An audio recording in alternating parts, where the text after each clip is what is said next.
Hey guys, so I wanted to give you a quick tutorial on MyFitnessPal. It's probably something I've mentioned to most of you at some point in the past, and it's my sort of go-to tool for recording food and seeing what calories we've got available, what we've used, and it's sort of, I use it personally to see where I am with my protein intake and be surprised by how many calories are set in what food. So yeah, we'll just get straight into it. So this is what I've done here is I've loaded it up as if I'm starting from fresh. So this is how you'll see it. If you've already created an account and whatnot, you're probably already flying ahead anyway. But yeah, just thought I'd start it where at the beginning. So we go straight into it, and you sign up by email. So here it's important that you always click maintain weight. The reason for that is if you click lose weight, it will automatically start to take calories away from you, and we don't want that to happen. And the same vice versa. If you click on gain weight, it will give you more calories than what you need. So that's why it's important to remember that MyFitnessPal is a great tool for recording, but you've got me for the calories that you require and that kind of thing. So if you click on not very active, again, it's just it's sort of the go-to one. Otherwise, it starts adding in more calories than what you'd need, and might set you back rather than help you out at all.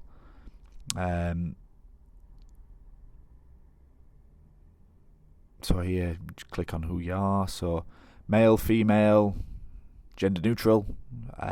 So yeah, just fill in the information that's put out in front of you.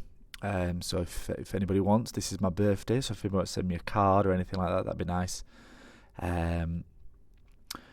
But yeah, it's a great tool, it really is. Like I said, I use it an awful lot, but try to think of it more as something to record rather than track. There are certain bits that it gets wrong, and you need to know that. So don't get too hung up on it, but it's just really good for me to be able to look and help and assist with where you are at the moment with your diet, see what your macronutrient levels are and that kind of thing. I hope that's my weight. I had a kind of a guess. So yeah, try and give yourself an email address that you'll remember, because some of us have got a few, and the same with the password. I think I made about 4 while I was doing this. Video.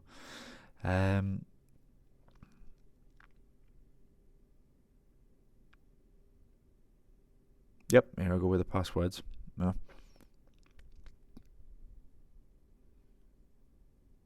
This isn't the password for my bank account either, so don't write it down. It's no good to you.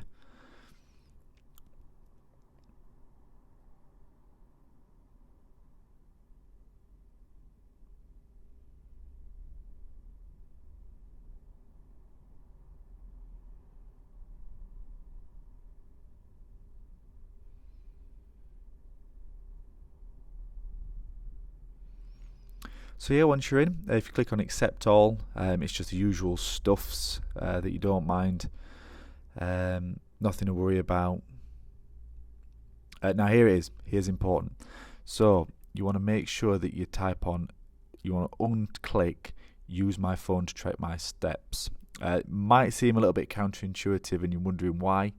That is because if your phone picks up that you're doing exercise, it will automatically give you more calories. And again, we don't want to count those. That's something completely separate to your food intake.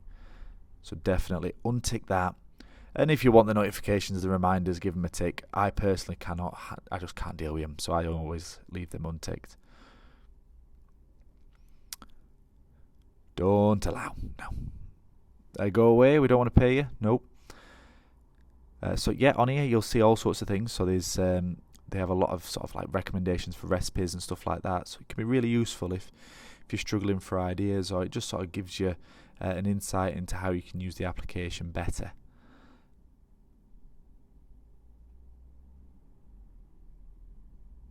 So yeah. So from here you want to go into more. That's where you find all the settings that we'll need. From there, just to amend from the get-go, calories, macros, things like that. So I'll take this might be different on Android as it is to iOS. So for that, if you get stuck, give us a bell. But they're usually really similar. And from here, go to calories straight off and input from there the calories that I've given to you. So for some, it'll be obviously very different to others.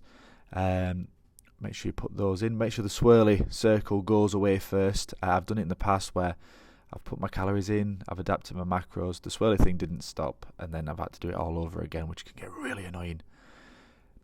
From here, you sort of amend the protein, carbs and fat intake to what you feel be suitable, or if you're stuck again, give me a nudge and we can work those out together if we haven't already.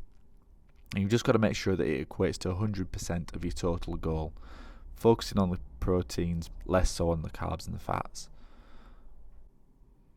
And that's it. So that's you're sorted with your goals. And then what we want to do is we want to go into a privacy settings. So this is going in to your diary settings, and from there making it going from private to public. So diary sharing and public. The reason for that is nobody can see it, nobody can go and find you. It's not like Facebook or Instagram where anybody can just add you. But importantly, I can see where your macronutrients are. So it helps me help you an awful lot more if I can see sort of where you're at, rather than it being private and me having to message you and ask you to have a look or take screenshots. Just makes life a bit easier for you, that's all. And from here, this is where you can start adding your food. So breakfast, so what did I have today? Cocoa Pops, I think. Cocoa Pops. So just quickly pop those in. So you just find something that's relatively close to what you think you've eaten. Like I say, it's not MyFitnessPal's fantastic, but it's not an exact science. There are some things where you just think that doesn't look quite right. So try to think critically as you're looking through as well. And if something doesn't fit what you think it is, just keep looking and see if you can find something else. Don't though go for the lowest calorie option. I used to do that all the time. So pop skim milk in. Skim milk. That one looks about right. Yeah, 100ml. Yeah, that'll do. What else? Oh, I had a protein shake as well. So pop that in. My protein whey. Nice one. So yeah, so stick in the full breakfast. Try to put as much detail in as you can. You don't have to worry about logging water or anything like that. There's no calories in water. Sugar-free pop, don't worry about it. No need to. But the interesting thing is that once you've put it in, you can have a look at sort of the nutrients for the day. So there you can see how many proteins, carbohydrates and fats I've had.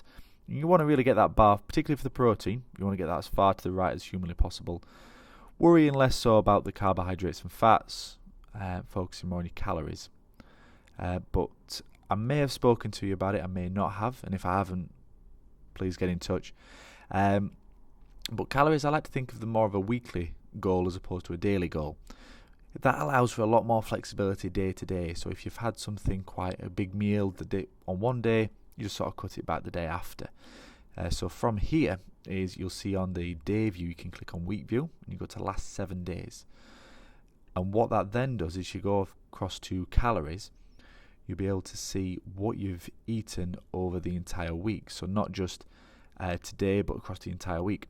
And the good thing there is it says net calories under your weekly goal. And so long as that's under for weight loss, then all good. Doesn't matter if you've had a bit of a day where you've binged slightly, you've pulled it back somewhere along the way. So why not start judging from a Friday, maybe? Allows you to be a bit devilish on the weekend and pull it all back throughout the week.